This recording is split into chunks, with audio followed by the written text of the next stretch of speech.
এই তিনটি সূরা পাশাপাশি ইযা শামসু কুওয়ারাত, ইযা সামাউন ফাতারাত ওয়া ইযা সামাউন শাক্কাত, তিনটা সূরা পাশাপাশি আছে।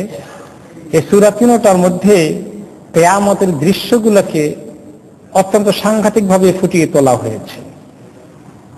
যদিও শেষ পাড়ার প্রায় সূরাগুলোতেই কিয়ামতের দৃশ্যগুলো আছে, 29 পারা অনেকগুলো সূরাতেও আছে, কোরআনের অন্যান্য জায়গাতেও আছে। ইযা যুলজিলাতিল আরদু আল কারিআতু, সবগুলোই কিয়ামতের কথা। কিন্তু এই তিনটি সূরার মধ্যে বিশেষ করে দৃশ্যগুলোকে একদম বিতাফসীল, মোর ডিটেইলস আলোচনা করা হয়েছে। সে কথাটি এসেছে আরেকটি হাদিসে। ইমাম আহমদ রাহমাতুল্লাহ আলাইহি মুসনাদে আহমদে হাদিসটি উল্লেখ করেছেন। ক্বালা রাসূলুল্লাহ সাল্লাল্লাহু আলাইহি ওয়াসাল্লাম মান সাররাহু আন ইয়ানজুরা ইলা ইয়াউমিল কিয়ামাহ কান্নাহু রাইয়া আইনিন ফালইয়াকরা ইযা শামসু কুওয়ারাত ওয়া ইযা সামাউন ফাতারাত ওয়া ইযা সামাউন শাক্কাত। যে ব্যক্তি চায় দেখতে যে কিয়ামতের দিনটা দেখতে কেমন হবে, একদম চোখে দেখলে কেমন হবে এরকম ফিল করতে চায়, তাহলে সেই ব্যক্তি এই তিনটা সূরা পড়ুক। এই তিনটা সূরা পাঠ করলে এর মধ্যে যে দৃশ্য আছে মনে হয় যেমন কিয়ামত দেখা যাচ্ছে, এরকম মনে হবে ফিলিংটা, এত সুস্পষ্টভাবে বয়ান করা আছে। তো এই কথা এই নয় যে দেখার মতোই হবে। যদি দেখার মতো হতো তাহলে তো মসজিদ থেকে এখন পালাতাম জঙ্গলের দিকে, আর ঘর সংসারে যেতাম না। কারণ রাসূলুল্লাহ সাল্লাল্লাহু আলাইহি ওয়াসাল্লাম কিয়ামতের কথা তো দূরের কথা, কবরের কথা উপলক্ষে বলেছেন যে মনে চাচ্ছিল আল্লাহ তাআলার কাছে বলি যে আমার উম্মতকে একটু কবর আযাব কিরকম হয়, কবর দেওয়ার পরে যে চলে আসে ওদের কি আযাব চলতেছে, উপরে বাসিন্দা যারা আছে তাদেরকে আল্লাহ একটু শুনাই দিতেন। জিন ইনসানকে তাদের আওয়াজের চিৎকার, তাদের বুঝে মারধর হচ্ছে, আযাব হচ্ছে, শুধু একটু আওয়াজ তাদের কানে যদি আসতো, এটা আমি আল্লাহর কাছে মানে দরখাস্ত দিতে চাচ্ছিলাম, কিন্তু আমি দরখাস্ত দেইনি। জিন এবং ইনসান ছাড়া আশেপাশে কবর আযাব যাদের হয়, কবরস্থানের আশেপাশে সবাই তার পায়, শুধু জিন ইনসান তার পায় না। আমি এই জন্য আল্লাহর কাছে দরখাস্ত দেই নেই, সেটা আল্লাহ তাআলারও মানসা নাই। কারণ যদি কবর আযাব কিরকম হচ্ছে মানুষ টের পায় উপরের লোকেরা, তাহলে একটা লোকের সংসার করবে না, সব ফেলে চিৎকার করে বনে জঙ্গলে চলে যাবে, বাবা দরকার নাই আমার এই সংসারের, এই কিয়ামতের এই কবরের আযাব থেকে বাঁচতে হবে, আমি এখন সব ছেড়ে আল্লাহমুখী হয়ে যাই। এখন সবাই যদি সংসার ছেড়ে একদম আল্লাহমুখী হয়ে যায় তাহলে উপায় কি হবে দুনিয়া? আল্লাহ তাআলা এরকম সংসার ছেড়ে দেওয়ার জন্য আমাদেরকে চান না, সংসার চলুক আর আল্লাহ তাআলাকেও পাই, এগুলো বাঁচার জন্য দুনিয়ার পরীক্ষাটা চলছে, ঠিক কিনা? এই জন্য তিনি আর আল্লাহর কাছে দোয়া করেন নাই যে কবরের আযাবের দৃশ্য সম্পর্কে একটু জানতে পারলে সংসার ছেড়ে পালিয়ে যাবে। তাহলে কিয়ামতের দৃশ্যটা কবর থেকে আর একটু কঠিন হবে না আর একটু হালকা হবে? আর একটু কঠিন হবে। হাসরের ময়দানে যা কিছু হবে, কিয়ামতের দিনে যা কিছু ঘটবে, জাহান্নামে যা কিছু ঘটবে, তবুও তিনি বলেছেন যে এই ব্যক্তি হাসরের দিনের, কিয়ামতের দিনের আযাবের কথা, জাহান্নামের কথা একটু চিন্তা করতে চায়, হুঁশ আনার জন্য এই তিনটা সূরা তাকে এরকম অনেক নলেজ দিবে, তার মধ্যে এরকম ফিলিং নিয়ে আসবে। এরপরে আমরা এই সূরার দিকে যখন যাব, এই সূরার নাম হচ্ছে সূরা তাকওয়ির। তাকওয়ির মানে তাকদীর না, দশকম আছে ওয়া, অনেক সময় বায়ের কাছাকাছি হয়ে যায় উচ্চারণ করতে, তাকওয়ির উইথ দা ওয়াও। আর তাকদীর হলো বা দিয়ে, তাকদীর মানে আল্লাহু আকবার বলা, আর তাকওয়ির অন্য শব্দ। এই জন্য এই শব্দটি পাওয়া গেছে প্রথম আয়াতের মধ্যেই, ইযা শামসু কুওয়ারাত, কুওয়ারা ইকাওয়ির, এই রুট থেকে শব্দটি নেওয়া হয়েছে তাকওয়ির। এই কুওয়ারাত থেকে তাকওয়িরের অর্থ হয়েছে। কুওয়ারাত মানে হচ্ছে ইযা শামসু কুওয়ারাত, যখন সূর্য অন্ধকার হয়ে যাবে, আই উযলিমাত তাফসীর করা হয়েছে। তার তাকওয়ির অর্থ অন্ধকার নেমে আসা, সূর্যের আলো নাই হয়ে যাবে, সূর্যের আলো নাই হয়ে গেলে কি হবে? পুরো অন্ধকার। আজকে সূর্যের আলো পৃথিবীতে আলো দিচ্ছে, এই জন্য আমরা দেখতে পাচ্ছি। সূর্যের আলো না থাকলে সারা পৃথিবী অন্ধকার হয়ে যাবে। কিয়ামতের উপলক্ষে যখন আসবে তখন সূর্য আলো চলে যাবে, পুরো অন্ধকার নেমে আসবে। ওয়া ইযান নুজুমুন কাদারাত, আর যখন তারকাগুলো, সকল গ্রহ নক্ষত্র ইনকাসারাত হয়ে যাবে, মানে সেগুলো সবগুলো ছুটে পড়বে। এখন পৃথিবীর গ্রহ নক্ষত্রগুলো এমন ভাবে ফিক্স করা আছে, একটা ব্যালেন্স রক্ষা হচ্ছে এই হরাইজনের মধ্যে, আপন জায়গায় এক একটা জায়গার মধ্যে ফিট করা আছে। কিন্তু এমন ভাবে এগুলো ছুটে পড়বে, পরে একটা গায়ে একটা ধাক্কা খাবে এবং বিস্ফোরণ ঘটতে থাকবে, তখন সেটা হয়ে যাবে ছড়িয়ে ছিটিয়ে পড়বে। এই জন্য এটা নাম হলো ইন্তেসার নাসারাত, ইন্তাসারাত, অর্থাৎ সবগুলো বিক্ষিপ্ত হয়ে বিস্ফোরণ হয়ে ছড়িয়ে পড়বে, ছিটিয়ে পড়বে। তাকবীর ও তাফসীর এসেছে জামা বাদুহা ইলা বাদ, সূর্য, গ্রহ নক্ষত্র, চন্দ্র সব কিছুকে এমন ভাবে বিস্ফোরণ ঘটবে, বিস্ফোরণে মনে হবে না সবগুলো একসঙ্গে বাড়ি ধাক্কা খেয়ে একসঙ্গে হবে, আবার ছুটে পড়বে, সবগুলো একসঙ্গে হয়ে আবার ছুটে পড়বে, তখন বিস্ফোরণটা আরো বড় করে হবে। কোন কোন রিওয়ায়াত এসেছে, ইবনে আব্বাস রাদিয়াল্লাহু আনহুমা বলেছেন, ইকাউরিল্লাহু শামসা ওয়াল কামার, সূর্য এবং চন্দ্রকে আল্লাহ তাআলা একেবারে দলা পাকাই ফেলবেন এরকম করে। তারপরে ওয়ান নুজুম, তারকাগুলোকে ইয়াউমাল কিয়ামত, কিয়ামতের দিন, তারপরে এগুলাকে এমন জোরে বিস্ফোরণ হবে, হয়ে এগুলা সাগরের মধ্যে গিয়ে পড়বে। সাগরের মধ্যে গিয়ে পড়ে সেখানে এক ধরনের বাতাস সৃষ্টি হবে, এবং সাগরের মধ্যে বিস্ফোরণ হওয়ার কারণে সেখানে সাগরের মধ্যে আগুন জ্বলে উঠবে। সেই কথা একটু পরে আসবে, কিভাবে সাগরে আগুন জ্বলতে পারে।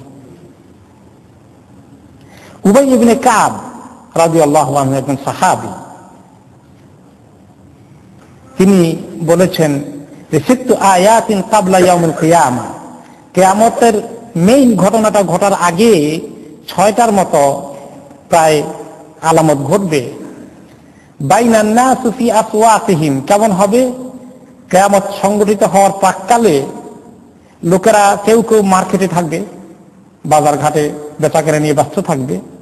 হঠাৎ করে তারা দেখতে পাবে ইজ্জাহাবা দাউউশ শামস, হঠাৎ করে দেখবে সূর্যের আলো নিভে গেছে, সূর্যের আলো হঠাৎ করে নিভে গেল, চলে গেল। ফাবাইনামা হুম কাযালিকা ইয তানাসারাতিন নুজুম, তারা হতভম্ব হয়ে আছে, কি হলো কি? আর হঠাৎ করে তারা দেখতে পাবে যে সকল গ্রহ নক্ষত্র তারকাগুলো ছুটে পড়তেছে বিস্ফোরিত হতে হতে। ফাবাইনামা হুম কাযালিকা ইয ওয়াকাআতিল জিবালু আলা ওয়াজহিল আরদ, তারা তো আরো আশ্চর্য, আতঙ্কিত, সন্ত্রস্ত হয়ে যাবে। আর তখন কয়েক সেকেন্ডের মধ্যে দেখতে পাবে যে পাহাড়গুলো জমিনের মধ্যে উল্টে পড়ছে বিস্ফোরিত হয়ে। ফাতাহাররাকাত ওয়াতারাবাত ওয়াখতালাতাত, গ্রহ নক্ষত্র, সূর্য, চন্দ্র, পাহাড়, পর্বত একটা আরেকটার সঙ্গে এমন ভাবে ধাক্কা লাগছে আর বিস্ফোরণ ঘটছে, বিশাল বিশাল বিস্ফোরণ। ফাফাযাআতিল জিন্নু ইলাল ইনসি ওয়াল ইনসু ইলাল জিন, মানুষ ছিটকে গিয়ে জিনের গায়ে পড়বে, জিন গিয়ে মানুষের গায়ে পড়বে। ওয়াখতালাতাতিল দাওয়াব ওয়াত তায়র ওয়াল উহুশ, এরপরে যত প্রাণী আছে, যত পাখালি আছে, যত জানোয়ার আছে, ফামাদু বা'দুহুম ফি বা'দ, এক একটা সৃষ্টি আরেক সৃষ্টির উপরে পড়ে বিস্ফোরণ ঘটতে থাকবে। এই জন্য সেই কথা পরবর্তী পর্যায়ে আরো আসবে। তার আগে বলা হচ্ছে যে ওয়াইদাল ইশারু উত্তিলাত, ইশার হচ্ছে উটগুলো, কিরকম উট? ইশারুল ইবল হিয়া খিয়ারুহা ওয়াল হাওয়ামিলু মিনহা, উট আরবদের কাছে সবচেয়ে বড় সম্পদ। উট ঘোড়া এগুলো ছিল আরবদের কাছে সবচেয়ে বড় সম্পদ। তাদের কাছে আর কোনো জায়গা জমিনের সম্পদ নাই, কারণ তো পুরো মরুভূমি, জায়গা জমিনের সম্পদ দিয়ে কি করবে? সম্পদ বলতে উট। এই উটের মতো সম্পদগুলো যদি কোনো আরবের কাছে তখন থাকে, আরবদের কনসেপ্টের মধ্যে সবচেয়ে দামি সম্পদ হচ্ছে গর্ভবতী উট। সেই উটটার দাম মার্কেটে অনেক বেশি। আমাদের দেশেও গর্ভবতী গাভী অথবা কেবল গাভী বাচ্চা দিয়েছে, দুধাল গাভী, এটার দামটা মার্কেটে বেশি না তুলনামূলক ভাবে? আরবদের কাছেও তাই, গর্ভবতী উটের দামও অনেক বেশি, কারণ দুইটা উট পাওয়া যাবে, একটা বাচ্চা আসবে সেটা আর কি সম্পদ, আর উটটা তো আছে। এই ওয়াইদাল এশার উত্তেলাপ, এইরকম উটগুলোকে মানুষ অ্যাবন্ডন করে দেবে। কার উট কোথায় আছে আর খবর রাখবে না। এই কিয়ামতের মধ্যে উটের খবর রাখবে? উট একটা সিম্বলিক এক্সাম্পল। যদি কারো বিশাল দোকান থাকে, দোকানে দরজা তারা একটু শাটার বন্ধ করতে চাই, জলদি করি, লুটতরাজ হয়ে যাবে, কিয়ামত হয়ে যাচ্ছে, লাগাই ফেলি, লাগাতে যাবে। আর টাকা পয়সার বান্ডেল আছে, ওটাকে সামাল দিয়ে আগে সামাল দিবে, আর কোন সম্পদের দিকে আর কোনো খেয়াল থাকবে না। সব কিছুর থেকে মানুষ জানবে যে আজকে তো মহাকাণ্ড ঘটে যাচ্ছে। তারা তখন বুঝতে পারবে যে এমন কিছু হচ্ছে, আর কোন সম্পদের দিকে তাকানোর সুযোগ হবে না। কিয়ামত তো দূরের কথা, এই যে সুনামি হলো জাপানে, ইন্না লিল্লাহ, আমার তো টেলিভিশন দেখার সুযোগ হয়নি, সামান্য বর্ণনা শুনেছি। এই যখন কিয়ামতে সুনামি হয়, তখন মানুষ নামার জন্য বিল্ডিং থেকে চেষ্টা করে, জাম দেওয়ার চেষ্টা করে, তখন কি বলে পকেটের মধ্যে টাকার বান্ডেলটা ঢুকাই ফেলি, আমার ওয়ালেট মানি ব্যাগ কই, ওটা হাতে নিয়ে নেই, এই চিন্তা করে। আর জানের চিন্তা এত বড় চিন্তা, মহাবিপদে পড়লে টাকা পয়সা আর কিছুই চিন্তা করার সুযোগ থাকে না। তো দুনিয়ার সুনামি যা ঘটছে এখন কিছুই না, কিছুই নাই কিয়ামতের তুলনায়। কাজেই ওয়াইদাল এশার উত্তেলাপ, উটের মতো এই গর্ভবতী উটের সম্পদ যেভাবে বর্জনীয় হবে, কেউ ভ্রুক্ষেপ করবে না, কোন সম্পদের দিকে মানুষ তাকাবে না, সমস্ত কিছু অ্যাবন্ডন করে ফেলবে। ওয়াইদাল উহুশু হুশিরাত, উহুশ হচ্ছে জঙ্গলের যত জানোয়ার আছে, ওয়াইল্ড অ্যানিমাল যা কিছু আছে, সব একসঙ্গে জমা হয়ে যাবে। তার মানে এখন দেখা যায় ওই যে হরিণগুলো বাঘকে দেখলে পালায়, তাই না? সিংহকে দেখলে পালায়, খেয়ে ফেলবে। ওই সময় কে কোন দিকে দৌড় দিবে, ওদিকে সিংহ আছে, বাবা ওদিকে যাবো না, হরিণে চিন্তা করবে না, তার এত জানের ভয় আসছে, আর সিংহ খাওয়ার চিন্তা করার সুযোগ নাই। তার মানে পৃথিবীতে এখন যেভাবে জঙ্গলগুলো তাদের নিজস্ব পালের মধ্যে থাকে, কে কোথায় ছিটকে পড়ে সব কোন দিকে জমা হয়ে যাবে, কারো কোনো তাল থাকবে না, সব বেতাল হয়ে যাবে। এত পেরেশানি দুনিয়ার মধ্যে সৃষ্টি হবে। মানুষ, ইনসান, জিন সহকারে সকল মাখলুক, যত পশু পাখালি সমস্ত কিছু এরকম বেহুশ হয়ে কোন জায়গায় জমায়েত হয়ে যাবে, কোথায় গিয়ে পড়বে কোনো খবর থাকবে না। ওয়াইদাল বিহারু সুজ্জিরাত, আর সাগরের মধ্যে যখন আগুন ধরে যাবে, তখন সাগরের মধ্যে আগুন ধরে যাবে। সাগরের মধ্যে আগুন ধরবে কিভাবে? কোন কোন রিওয়ায়াত এসছে, ওই যে সাহাবী উবাই ইবনে কাব রাদিয়াল্লাহু তাআলা আনহু বলেছেন যে ফান্তালাকু ইলাল বাহর, জিনরা দৌড়ে সাগরের দিকে যাবে। কি ব্যাপার, সাগরে আগুন ধরে গেল কি জন্য? ফাইদা হুয়া নারুন তাতাআজ্জাজ, এমন আগুন দাউ দাউ করে চলছে, সাগরে আগুন ধরে যাবে। ওই যে বিস্ফোরণ ঘটে, চন্দ্র সূর্য সাগরে পড়বে, আর বিভিন্ন গ্রহ নক্ষত্র পড়বে, আগুন ধরে যাবে। ফাবাইনামা হুম কাযালিকা ইস্তাসআদাতিল আরদু সাদাতান ওয়াহিদা ইলাল আরদিস সাবিআতিস সুফলা ওয়া ইলাস সামাইস সাবিআতিল উলিয়া। সাগর থেকে খবর দিতে দৌড় দিবে জিনরা, বলবে মানুষদেরকে তোমরা থামো, আমরা যাই, তোমরা তো এত দ্রুত গতিতে যেতে পারবে না, আর সাগরে তোমরা যেতেও পারবে না। সাগরের মধ্যে জিনদের অনেকে সাগরে যাওয়ার অ্যাক্সেস আছে, তারা সাগরের উপরে দিয়ে হাঁটতে পারে কিনা। একটা হাদিস আছে, সমুদ্রের মধ্যে শয়তান তার কোট বসায় দিনের শেষে, তার দরবার বসায়। ইবলিস তার কিছু সঙ্গী সাথীদের রিপোর্টারদেরকে নিয়ে সাগরের মধ্যে তার দরবার বসায়। এটা কিন্তু সহিহ হাদিস। দিনের শেষে রিপোর্ট নেয়, এই কে কি রকম শয়তানি করলা খবর দাও। শয়তানির অর্থ কি বুঝেন? শয়তানির অর্থ চুরি করা না, জিনা ব্যভিচার করা না। শয়তানির অর্থ কি? মানুষকে ধোঁকা দিয়ে গুনার মধ্যে লাগাই দেওয়া। শয়তানের আসল কাজ কোনটা? এইটা। শয়তানের আসল কাজ শুধু নামাজ না পড়া না, হারাম খাওয়া না। শয়তানের কাজ হলো মানুষকে ধোঁকা দেওয়া। শয়তান বলেছিল, সিদ্ধান্ত নিয়েছিল আল্লাহ তাআলার কাছে, যখন দুনিয়াতে পাঠিয়ে দিয়েছে তাকে লানত করে দিয়ে, মারদুদ করে দিয়ে পাঠিয়ে দিয়েছেন। লাউয়ান্নাহুম আজমাইন, আপনার আদমের সন্তান যতগুলো আছে সবগুলোর ধোঁকা দেবো আমি, সবগুলোর ধোঁকা দেওয়ার চেষ্টা করব। তবে অবশ্য শেষ আসে বলছে ইল্লা ইবাদাকা মিনহুমুল মুখলাসিন, যে আপনার কিছু মুখলিস ইবাদত পাওয়া যায়, বান্দা পাওয়া যাবে, ওদেরকে অবশ্য পারবো না। তাদেরকে আবার চেষ্টা ছাড়ে না, কিন্তু সে ছাড়ে না, কাউকে ছাড়ে না। সে যত বড় মুখলিস মানুষই বলেন তাকেও শয়তান ধোঁকা দেওয়ার চেষ্টা করে। তালবিসে ইবলিসের শয়তানি করা প্রক্রিয়ার যে কিতাব আছে, কিতাবের নামই হলো তালবিসে ইবলিস। ইবলিসের ধোঁকা দেওয়া, মানুষকে ধোঁকা দেওয়ার প্রক্রিয়ার উপরেই একটা কিতাব আছে, লিখছেন ইমাম ইবনুল জাওজি রহমতুল্লাহ আলাইহি। সেখানে তিনি একটা ঘটনা বলেছেন, আমি ওটা আরেকদিন বলেছিলাম কিনা, যারা শুনে না তাদের জন্য নতুন হবে, বাকিদের জন্য রিমাইন্ডার। মুসা আলাইহিস সালাম আল্লাহ তাআলার কাছে দোয়া করছেন কোন একটা বিষয় নিয়ে, আর ওই সময় জিবরাইল আলাইহিস সালাম ওনার কাছে আসছেন। এসে দেখেন যে ওনার পাশে ইবলিস বসে আছে, তার প্রস্তুতি নিয়ে ওনাকে ধোঁকা দেওয়ার জন্য। মুসা আলাইহিস সালামকে ধোঁকা দিবে। তো জিবরাইল আলাইহিস সালাম বলে, তোমার সাহস কত, আল্লাহর একজন নবী, তারও ধোঁকা দিবা? তার মধ্যে উনি আবার আল্লাহ তাআলার কাছে হাত তুলে মুনাজাত করছেন, সময়টা উনি আল্লাহর সঙ্গে সরাসরি কানেক্টেড হয়ে গেছেন। ওই সময় ধোঁকা দেওয়ার তোমার সাহস আছে? এত বড় সাহস তোমার? তখন সে বলে যে আমি কোনোদিন হতাশ হই না। কারণ কি, যে মুসা তো দূরের কথা, তার বাবা জান্নাতের ভিতরে ছিল, সেখানে ধোঁকা দিয়ে থাকছে। মুসা আলাইহিস সালামের আসল বাবার নাম কি? আদম আলাইহিস সালাম। আমাদেরও আদি পিতা আদম আলাইহিস সালাম। উনি কোন জায়গায় ধোঁকা খাইছেন? জান্নাতের ভিতরে থেকে।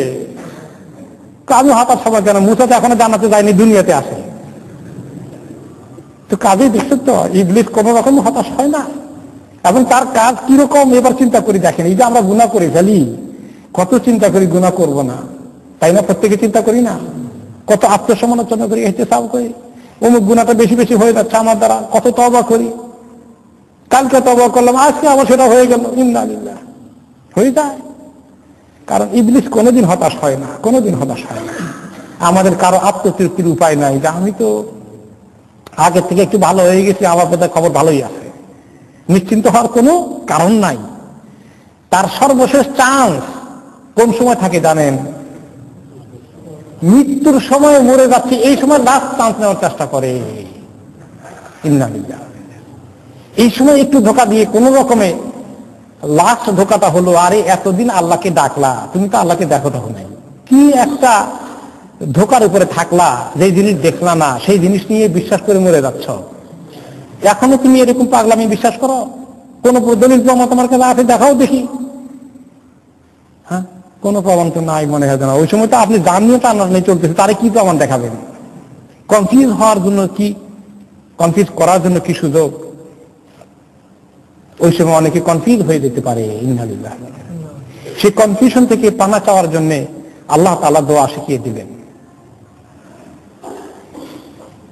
নবী করিম সাল্লাল্লাহু আলাইহি ওয়াসাল্লামের জবান দ্বারা আমাদের কাছে হাদিসে আসলো দোয়াটা, আল্লাহুম্মা ইন্নী আউযু বিকা মিনাত তারাদ্দি ওয়াল হাদমি ওয়াল গরক ওয়া আউযু বিকা আন ইয়াতাখাব্বাতানি আশ-শাইতানু ইনদাল মাউত ওয়া আউযু বিকা আন আমুতা ফি সাবিলিকা মুদবিরা ওয়া আউযু বিকা আন আমুতা লাযীগা।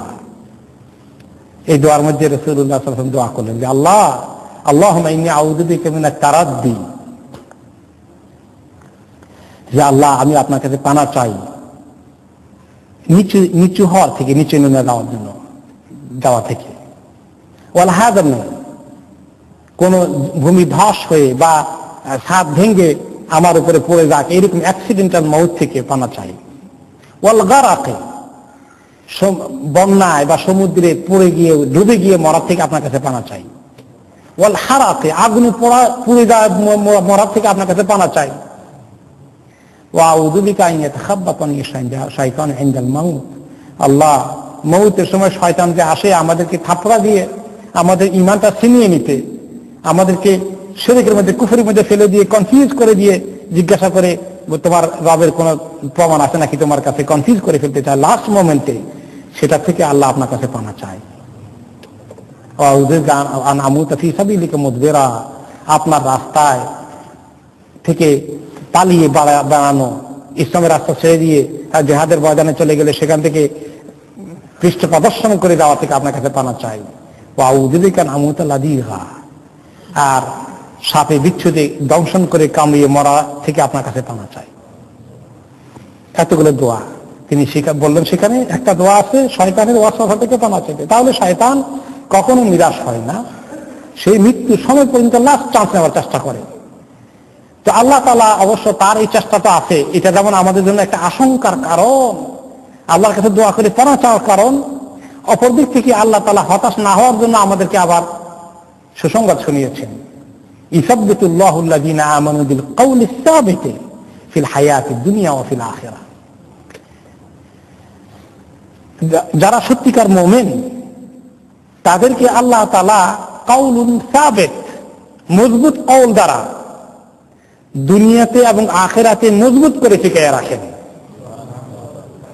এই জন্য মুমিনকে আল্লাহ তাআলা শয়তানের এই মোকাবিলা আখিরি ওয়াক্তে কালিমাতুশ শাহাদা নসিব করে ফেলবেন। আল্লাহ তাআলা আমাদেরকে তাদের অন্তর্ভুক্ত করে দিন।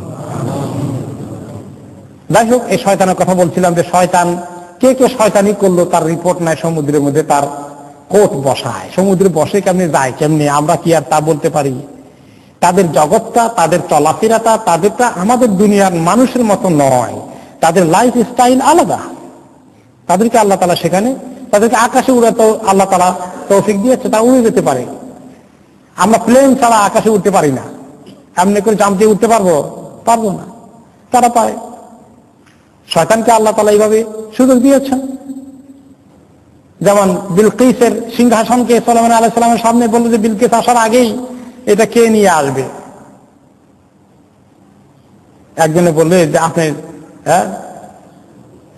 চোখের পলক ফেরানোর আগেই দেখবেন যে আপনার সামনে হাজির, আর বলে সে নিয়ে আসলো। কত দূরের থেকে এই মুহূর্তেই নিয়ে আসছে। এত দ্রুত গতিতে চলতে পারে, উড়ে যেতে পারে।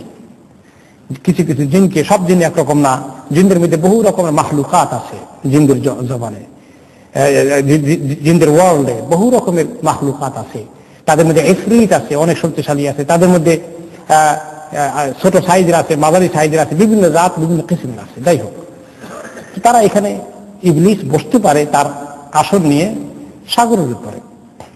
হ্যাঁ, বসে যখন জিজ্ঞাসা করে যে কে আজকে কি কি শয়তানি করলা, তার অর্থ যে মানুষের মধ্যে গুনার মধ্যে লাগিয়ে দেওয়ার জন্য কি কি ওয়াসওয়াসা ধোঁকা দিয়েছ, রিপোর্ট দাও। কেউ বলে যে আমি তার দুইজনের মধ্যে মারামারি করে দিয়েছি, দুইজনের মধ্যে ঝগড়া লাগিয়ে দিয়েছি, জেনা ব্যভিচার করিয়েছি, মদ খাওয়িয়েছি, বিভিন্ন রকমের।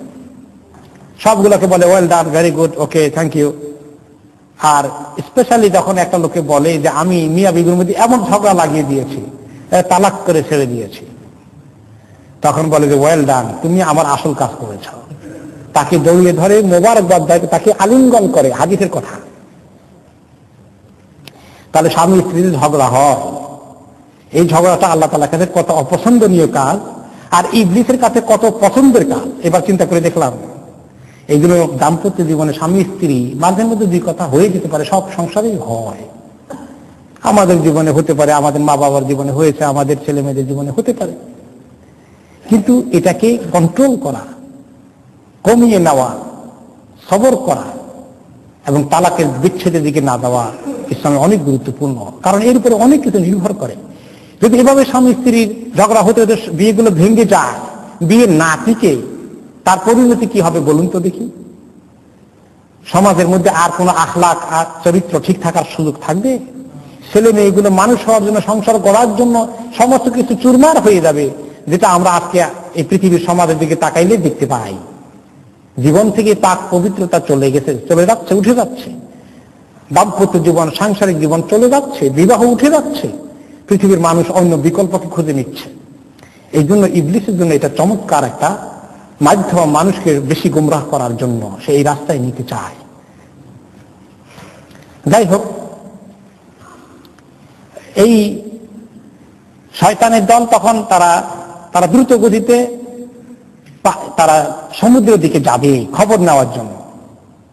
আর সেখানে গিয়ে তারা দেখবে ফাইদা হুয়া নারুন তাতাআজ্জাজ, তারা দেখতে পাবে দৌড়ে গিয়ে কি হচ্ছে, সমুদ্রের মধ্যে আগুন জ্বলে কেন, ও আল্লাহ এত আগুন জ্বলছে। আর এই অবস্থায় ফাবাইনামা হুম কাযালিকা ইয তাসাআদাতিল আরদু সাদআতান ওয়াহিদা, হঠাৎ করে জমিনের মধ্যে এমন ক্র্যাক সৃষ্টি হবে, ক্র্যাক, কম্পন, ট্রেমর, ভূকম্পন এত জোরে হবে, সাদআতান ওয়াহিদা ইলাল আরদি সাবিআতি সুফলা, এই জমিন ধস হয়ে ভূমিকম্পের ফলে এই জমিন এত দ্রুত নিচে যাবে, 7 জমিনের শেষ মাথায় গিয়ে ঠেকবে এই পৃথিবী। এত দ্রুত গতিতে ভূমিকম্প হয়ে ধস হয়ে জমিন নিচে চলে যাবে। সারাটা জমিন, এই 1 জমিন 2 জমিন 3 জমিন করে যে আছে, আমাদের নিচে 7 জমিন আছে, একদম 7ম জমিনে গিয়ে ঠেকবে এই জমিনটা গিয়া। কত দ্রুত গতিতে যাবে চিন্তা করে দেখেছেন? আবার কি হবে, ওয়া ইলা সামাই সাবিআতিল উলিয়া, এরপরে ওখান থেকে উঠবে বিস্ফোরণ, ওখানে গিয়ে আরেকটা ঘটে, এমন ভাবে উপরের দিকে উঠবে 7 আসমানের উপরে গিয়ে ঠেকবে। আর ফাবাইনামা হুম কাযালিক ইয জাআতহুম রিহু ফামাতাতহুম, এক কঠিন বাতাস এসে তাদেরকে সবাইকে তখন মৃত্যু দান করবে। এখন আসুন, এই যে জমিনের মধ্যে যে সুজ্জিরাত হবে, জমিনের মধ্যে যে আগুন জ্বলে উঠবে, উকিদাত, জমিনের মধ্যে আগুন জ্বলে উঠবে, সরি জমি না, সাগরের মধ্যে আগুন জ্বলে উঠবে। সাগরের মধ্যে আগুন জ্বলবে কেমন? আর এই সুজ্জিরাত সিজারা, এই আগুন জ্বলা, এই জন্য আরবিতে সিগারেটকে বলে সিজারা, সিগারেট আগুন দিয়ে ধরাইছে, এই নামটা ওখান থেকে ইংলিশের সঙ্গে মিলে, আর অরিজিনালি আগুন ধরা থেকে সিজারা। এখন এটা বিজ্ঞানের একটা বিষয়, সমুদ্রের মধ্যে আগুন ধরে কেমন? বৈজ্ঞানিকদের রিসার্চ করার অনেক কথাবার্তা এখানে আছে। পানির মধ্যে 2টা পদার্থ থাকে বড়, তাই না? একটা কি অক্সিজেন, আরেকটা কি হাইড্রোজেন। হাইড্রোজেনের মধ্যে কি আছে? হ্যাঁ, তার মানে এটা এক ধরনের গ্যাস, যেটা আসলে আগুন হওয়ার জন্যই যেটার কাজ, কিন্তু অক্সিজেন থাকার কারণে বোধহয় সেটা হতে পারছে না। তো যদি এমন হয় যে অক্সিজেন টান দিয়ে সরিয়ে দেওয়া হলো, তাহলে সেটা পুরোটাই আগুন ধরে উঠবে। আমি অবশ্য বিজ্ঞানের ছাত্র না, এর চেয়ে বেশি বৈজ্ঞানিক ব্যাখ্যা করতে পারছি না। তবে আমরা সুনামি যখন দেখলাম, যারা সুনামি দেখেছেন তারা বলেছেন যে সুনামির মধ্যে কিন্তু আগুনের মতোই এই লালিমা পর্যন্ত দেখা গিয়েছে। এমনকি যখন আপনার কোন জায়গায় বাংলাদেশেও বড় মেঘ হয় এবং তুফান হয়, এগুলোকে কি বলে, সাইক্লোন, তখন কিন্তু মেঘের মধ্যে একটু লাল দেখা যায় দেশ, মানে এত লাল। আমি একবার নিজে দেখার তৌফিক হয়েছে, আমাদের এলাকায় একটু কয়েক মাইল দূরে আপনার একটু সাইক্লোন হয়েছিল, বাড়িঘর সব মেছাকার হয়ে গেছে। এবং আমি গিয়েছিলাম, দেখতে যাই যে ভাতের পাতিল বাঁশ গাছের আগার মধ্যে লক্ষ্যে আছে গিয়ে। তো ওই সময় হওয়ার 2 ঘন্টা আগে বা 1 ঘন্টা আধা ঘন্টা আগে আমরা দেখতে পাই পশ্চিম আকাশে মেঘ লাল হয়ে গেছে, একেবারে লাল। আমি নিজের চোখে দেখেছি। মেঘ তো ঠান্ডা থাকে, পানি থাকে তার মধ্যে, সেটা লাল হয়ে গেল। এমনকি আপনি দেখবেন যে কঠিন যখন ঠান্ডা বরফ পড়ে, তখন কিন্তু এই বরফ যেখানে পড়ে জ্বলে যায়, পুড়ে যায় সেই ঘাসপালাগুলির, কথা ঠিক কিনা? পানি ঠান্ডার কারণে পুড়ে যায় কিভাবে? তাহলে পানির মধ্যে যে পোড়ার একটা বিষয় আছে, সেখানে যে আগুন এবং পোড়া হতে পারে, এগুলা সবগুলো তার সায়েন্স এবং লক্ষণ। এগুলো ক্ষেত্রে বৈজ্ঞানিক ব্যাখ্যা বিশ্লেষণ করার যথেষ্ট অবকাশ আছে। কিছু তাফসীর হতে এই লাইনে আধুনিক তাফসীর লিখতে পারে। এই জন্য আমরা যে এখানে বুঝলাম যে ওয়াইদাল বিহারু সুজ্জিরাত, সাগরের আগুনের মধ্যে, সাগরের পানির মধ্যে আগুন ধরে যাবে।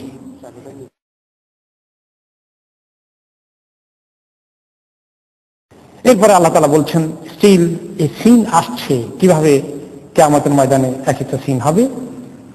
ওয়াইদান নুফুসু যুওয়াজাত, সেদিন নফসগুলো, প্রাণগুলো, অন্তরগুলো, মানুষগুলো, সৃষ্টিগুলো জোড়ায় জোড়ায় লেগে যাবে, জোড়ায় জোড়ায় থাকবে। এই জোড়া জোড়ার অর্থ কি? এর একাধিক তাফসীর এসেছে। একটা হচ্ছে আই জুমিআ কুল্লু শাকলিন ইলা নাযীরিহি, প্রত্যেকটি জিনিস তাদের সমসাময়িক জিনিসের সঙ্গে হাসর হবে। যেমন গরু ছাগলের হাসর হবে, গরুর সঙ্গে গরুর হাসর হবে, ছাগলের সঙ্গে ছাগলের হাসর হবে, মানুষের সঙ্গে মানুষের হাসর হবে, জিনদের সঙ্গে জিনের হাসর হবে, মানুষের সঙ্গে মানুষের হাসর হবে। স্বাভাবিকভাবে মানুষের মধ্যে বিচার আচার জানাপানা শোধ এগুলো ব্যবস্থা করা হবে। আর গরু ছাগলের নিজস্ব জগতে হাসর হবে, এই জন্য যে একটা গরু বা ছাগল যেটা শিং নাই, সেই বেচারাকে শিংওয়ালাটা মাঝে মধ্যে গুতা দিত, খামাখা কষ্ট দিয়েছে। আর ওই বেচারা শিং নাই, সে শোধ নিতে পারে না, সারা জীবন গুতাই খেলো। আল্লাহ তাআলা তো আজকে বিচার করবেন। আজকে কোন মাজলুমকে আল্লাহ তাআলা তারা হক আদায় না করে ছাড়বেন না। কাজেই শিংওয়ালা এবং যার শিং নাই একে অপরকে কষ্ট দিয়েছে, তাদেরকে উঠিয়ে আল্লাহ তাআলা যার শিং ছিল না তাকে বলবেন ধারালো শিং বের করে দিয়ে, যে কটা গুতা তোমাকে দিয়েছিল সবগুলা শোধ নিয়ে নাও। এখন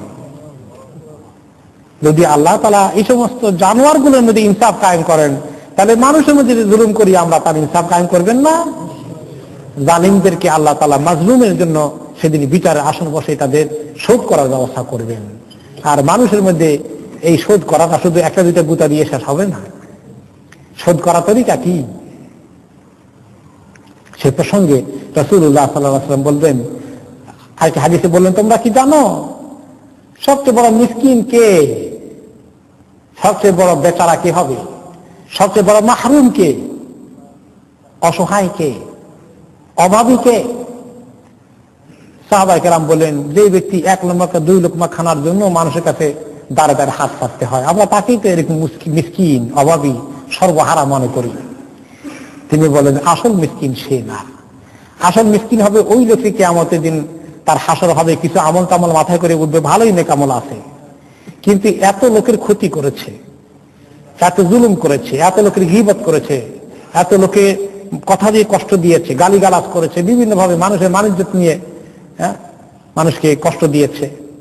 সবাই তার কাছে অনেক কিছু পাওনা হয়ে যাবে। মানুষের হক আদায় করতে করতে তার সব নেকি শেষ হয়ে যাবে। এতগুলো নেকি ছিল, কিছুই বাকি থাকলো না। এরপরে মানুষের হক আদায় হয় নাই, এখনো বাকি রয়ে গেছে, এখন তো আর নেকি নাই, কি দিয়ে শোধ করবেন? তখন আল্লাহ তাআলা বলবেন যে মানুষের গুনাহ কিছু নাও তোমার কাঁধের মধ্যে। এরকম করে তার নেকি নাই, আরো গুনাহ জোগাড় হয়ে গেল। এই লোকগুলো সবচেয়ে বড় মিসকিন। তাহলে মানুষের এই জুলুমের পাওনা কিভাবে শোধ করা হবে? এই তরিকায় শোধ করা হবে। তো আল্লাহ তাআলা সেদিন এভাবে শোধ করবেন। তো যখন এই জন্য প্রত্যেকটি মাখলুককে তাদের সঙ্গে একসঙ্গে হাসর করাবেন, এইটা একটা তাফসীর এসেছে। মানুষের হাসর হবে মানুষের সঙ্গে। যদিও কিয়ামতের সময় মানুষ মারা গেল, গরুর উপরে পড়লো না, গরু মানুষের উপরে পড়লো, বিস্ফোরণে কে কোন দিকে যাবে কোনো খবর নাই। কিন্তু কিয়ামতে যখন হাসর হবে, সবগুলো সাইজ অনুযায়ী নিজস্ব এলাকায় হাসর হবে, অর্থাৎ মানুষ একসঙ্গে, জিনগুলো একসঙ্গে, গরুগুলো একসঙ্গে, ছাগলগুলো একসঙ্গে, এইভাবে হাসর হবে। এইটা একটা তাফসীর। অন্য তাফসীর এসেছে ফাকালা তুযাওয়িজুহা আন তুআল্লিফা কুল্লু শিয়াতিন ইলা শিয়াতিহিম, যে প্রত্যেক দল তার দলে দলে, প্রত্যেক গোষ্ঠী তার গোষ্ঠীতে গোষ্ঠীতে হাসর হবে।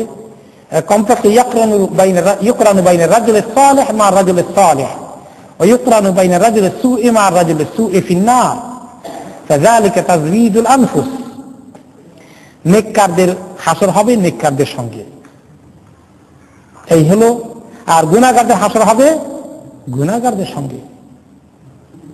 যারা ফেরাউনের তরিকাকে পছন্দ করেছে দুনিয়ার মধ্যে, তাদের হাসর হবে ফেরাউনের সঙ্গে। আর যারা নবী মুহাম্মদ রাসূলুল্লাহ সাল্লাল্লাহু আলাইহি ওয়াসাল্লামের শরীয়তকে মহব্বত করেছে, তাদের হাসর হবে নবী মুহাম্মদ রাসূলুল্লাহ সাল্লাল্লাহু আলাইহি ওয়াসাল্লামের সাথে। নেককাররা গুনাহগারদের সঙ্গে না, গুনাহগাররা নেককারদের সঙ্গে না। আর গুনাহগাররা চাইবে ও এখানে সব নেককার জমা হয়ে গেছে, এরা মনে হয় পাশ করে ফেলবে, আমি দৌড় দিয়ে ওখানে ঢুকি। সেখানে ঢুকবে, সে ঢোকার সঙ্গে সঙ্গে আল্লাহ তাআলা কি বলবেন, ওয়ামতাজুল ইয়াউমা আইয়ুহাল মুজরিমুন, এই গুনাহগাররা আজকে তোমরা সব আলাদা হয়ে যাও, নেককারদের সঙ্গে ঢুকার চেষ্টা করো না, খবরদার আলাদা হয়ে যাও। আর তাদের গায়ে শক্তি থাকবে না ওদিকে যাওয়া, এক কদম দিতে পারবে না। তাদেরকে এখানে নিয়ে আসা হবে যেখানে গুনাহগাররা থাকবে। তো এটা হচ্ছে তাজউইজ মানে মিলিত হওয়া, একসঙ্গে থাকার। আয়াল আমসালু মিনান নাসি জুমিআ বাইনাহুম, একই ক্যাটাগরির লোক, একই ধরনের লোক, তাদেরকে আলাদা আলাদা করে হাসর করা হবে। অন্য আয়াতে সূরা আল ওয়াকিয়াতে আসছে যে সেদিন কি হবে, ওয়াকুনতুম আজওয়াজান সালাসা, তাই না? সূরা ওয়াকিয়াতে আসছে ওয়াকুনতুম আজওয়াজান সালাসা, যে তোমরা 3 দলে বিভক্ত হবে কিয়ামতের দিন। এক দল হলো আল মুকাররাবুন, আল্লাহ তাআলার একেবারে কাছের নেক বান্দাগুলো। আরেক দল হবে আসহাবুল ইয়ামিন, তারা এত কাছের নয় আল্লাহ তাআলার, এত প্রিয়জন না, কিন্তু মোটামুটি নেককার। আর আরেক দল হবে আসহাবুশ শিমাল, বামপন্থী, যারা বাম দিকে যাবে, অর্থাৎ যারা জাহান্নামী হবে, গুনাহগার, ফাসিক, ফুজ্জার। তো এইটাও আজওয়াজ তাজউইজ, গ্রুপে বিভক্ত হওয়ার কথা এভাবে ইশারায় এসেছে, সেই কথাই বলা হচ্ছে। এই কিয়ামতের দিনের দৃশ্য, কিয়ামতের দিনের দৃশ্যের সঙ্গে হাসরের দৃশ্য চলে আসছে। তারপরে বলা হচ্ছে ওয়াইযাল মাউউদাতু সুইলাত, সেদিন যে মেয়েটিকে, কন্যা সন্তানকে জীবন্ত কবর দেওয়া হয়েছিল, তাকে জিজ্ঞেস করা হবে। তাকে দেখে আল্লাহ তাআলা জিজ্ঞাসা করবেন বিআইয়ি যামবিন কুতিলাত, কোন গুনার কারণে তাকে হত্যা করা হয়েছিল, কোন গুনার কারণে তাকে হত্যা করা হয়েছিল। জীবন্ত কন্যাকে কবর দিয়েছে, জীবন্ত কন্যাকে মেরে ফেলেছে, কারণ কন্যা হওয়া তার অসম্মানের লক্ষণ। কন্যা হোক সে চায় নাই, কন্যাকে জীবন্ত কবর দিয়েছে, মেরে ফেলেছে। আরবরা এরকম করতো কিনা? করতো। বহু ঘটনা আপনারা জানেন, দাহিয়া কালবি ঘটনা জানেন, কিভাবে জীবন্ত কবর দিয়েছে। এত জাহিলিয়ত ছিল যে কারো কন্যা হয়ে গেলে তার জন্য সেই পুরুষ হওয়া, ছেলে হওয়া তার জন্য সৌভাগ্যের লক্ষণ, গর্বের লক্ষণ। এই জন্য কন্যাকে জীবন্ত কবর দিত। কিয়ামতের দিন এই মাজলুম মেয়ে, যাকে কতল করা হয়েছে, যাকে জীবন্ত দাফন করা হয়েছে, যাকে মেরে ফেলা হয়েছে কন্যা সন্তান জন্ম হওয়ার কারণে, সে সন্তানটাকে ডেকে আল্লাহ জিজ্ঞেস করবেন তোমাকে কেন হত্যা করা হয়েছিল।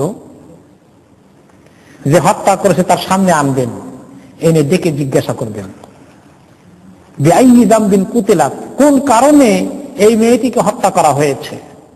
তখন যে জীবন্ত হত্যা করেছে তার অবস্থা কি হবে বলেন। আর যারা মেয়ে হওয়ার কারণে ঘৃণা করেছেন, আল্লাহ তাআলার সিদ্ধান্তের কারণে হত্যা না করলেও অপছন্দ করেছেন, ঘৃণা করেছেন, স্ত্রীর প্রতি বিরক্ত হয়েছেন, পুত্রবধূকে কষ্ট দিয়েছেন, তাদেরকে আল্লাহ তাআলা জিজ্ঞেস করবেন না যে এই যে মেয়ে দিয়েছিলাম কেন ওই মহিলাটাকে কষ্ট দিয়েছিলাম, সে সৃষ্টি করেছিল না আমি সৃষ্টি করেছিলাম। সেই অপরাধের জবাব কি দিবেন? সাবধান হয়ে যায় আমরা। খবরদার, আল্লাহ তাআলা কোরআন শরীফে কিভাবে বলেছেন, যখন তাকে সংবাদ দেওয়া হয় যে তোমার কন্যা সন্তান জন্ম নিয়েছে, তার চেহারা মুসওয়াদ্দা, চেহারা কালো হয়ে যায় খবর পেলে, কন্যার খবর পেলে মুখটা কালো হয়ে গেল। ওয়াহুয়া কাযীম, তার ভিতরে রাগ, গোসা, অভিমান, ক্ষোভ জমা হয়ে গেল। ওই সময় কন্যা গলা টিপে মারতে চায় নাকি মাটির নিচে ডুবিয়ে দেবে, এরকম চিন্তা করে। কত নিন্দা করেছেন আল্লাহ তাআলা। কাজেই তারা হত্যা করেন নাই ঠিকই, কিন্তু বিরক্ত হয়েছেন, আল্লাহ সিদ্ধান্তের ব্যাপারে আপত্তি প্রকাশ করেছেন, তাদের খবর আছে। এই জন্য কন্যা সন্তান হয়ে যাক, পুত্র সন্তান হয়ে যাক, কি বলতে হবে? আলহামদুলিল্লাহ, আমার আল্লাহ যেটা দিয়েছেন তার চেয়ে আমার কাছে আর বড় কোনো কিছু আমার চিন্তা করার সুযোগ নাই। আমার আল্লাহ আমার জন্য ভালোই ফয়সালা করেছেন, খুশি হয়ে যেতে হবে। চেহারাকে কালো বানানো, বিরক্ত হওয়া, মনের কষ্ট প্রকাশ করা কত বড় অন্যায় হবে চিন্তা করে দেখেছেন?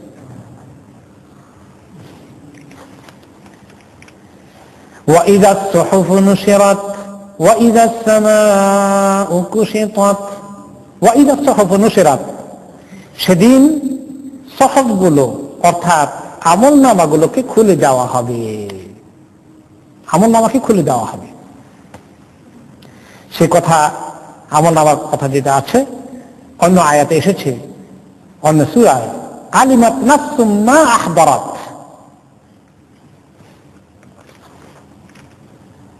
আর পরে আয়াতে এসেছে, সেটা আসতেছে ওয়াইযা সুহুফ নুশিরাত, সেদিন সমস্ত আমলনামাকে খুলে দেওয়া হবে, ডান হাতে বাম হাতে কার জন্য কোনটা বরাদ্দ করা হচ্ছে খুলে খুলে চলে আসবে।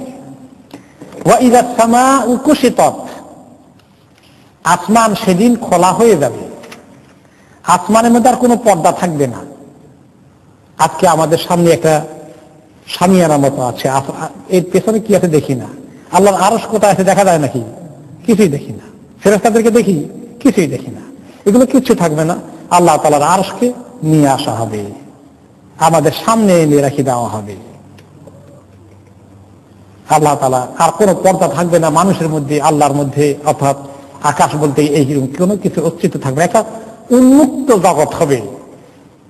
এই জগৎটা যদিও আমাদের জন্য উন্মুক্ত, এখানে এই ছাদ থেকে বের হয়ে গেলে তো খোলা দুনিয়া, কিন্তু খোলার একটা লিমিট আছে। উপরে আকাশ আছে, তার উপরে আর কিছু দেখি না, তাই না? এরকম আকাশ বলতে কিছু থাকবে না। কি থাকবে? ইয়া আল্লাহ, সেটা তো এখন আর এবারই চিন্তা করতে পারছি না। বলা হচ্ছে যে এই সামিয়ানাটা আর থাকবে না, সমস্ত কিছু খোলা হয়ে যাবে। এটার অর্থ হচ্ছে কুশিতাত, আই কুশিফাত, খুলে ফেলা হবে। ওয়াইদাল জাহিম সুইরাত, আর সেদিন জাহিম যেটা আগুন জাহান্নামের, সেটাকে আরো বেশি আগুন দিয়ে অনেক গরম করা হবে।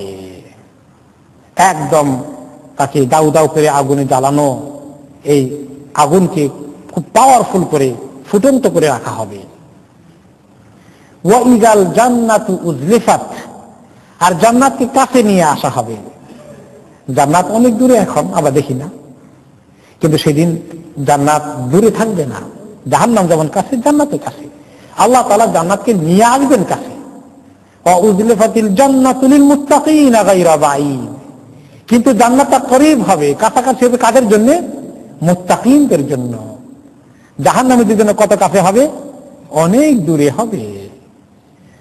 তারা জান্নাতের কাছেও যেতে পারবে না, কিন্তু মুত্তাকিদের জন্য কাছে হবে, গায়রা বাঈদ, মোটেই দূরে নয়। আলিমাত নাফসুম মা আহদারাত, প্রত্যেকটি নফস জানতে পারবে যে সে কি আমল করেছে, করে রেডি করে রেখেছে, আল্লাহর কাছে দেওয়ার জন্য পেশ করেছে। সব কিছু সে নিজেই জানতে পারবে, দেখতে পারবে। সে কথা অন্য আয়াতে এসেছে,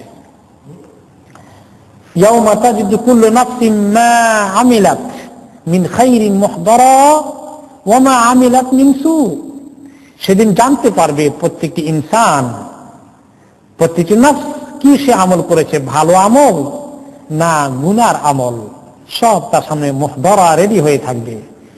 আর যে খারাপ আমল করেছে সে আশা করবে, তাওয়াদ্দু লাউ আন্না বাইনাহা ওয়া বাইনাহু আমাদাম বাঈদা, আহারে খারাপ আমলগুলোর সঙ্গে আর তার সঙ্গে যদি অনেক দূরত্ব থাকতো, এগুলা যদি তার না থাকতো, এগুলোকে দেখতে না হতো, কতই না ভালো হতো।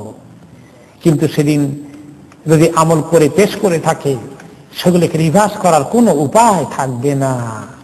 এই কঠিন পরিস্থিতির কথা আল্লাহ তাআলা বলছেন বলে এরপরে পরবর্তী অংশে আল্লাহ তাআলা কিছু মেসেজ দিবেন যে এই যে শুনবা, কিয়ামতের দিনের এই পরিস্থিতি হবে, জাহান্নামের আগুন এরকম করে জ্বালিয়ে রাখা হবে, জান্নাতকে কাছে আনা হবে। তোমার করণীয় কি? এই খবর শোনার পরে তোমার করণীয় সিদ্ধান্ত গ্রহণ করো। সে কথা আল্লাহ তাআলা বাকি অংশে বলবেন ইনশাআল্লাহ। আগামী সপ্তাহে সেটা আমরা শোনার চেষ্টা করব।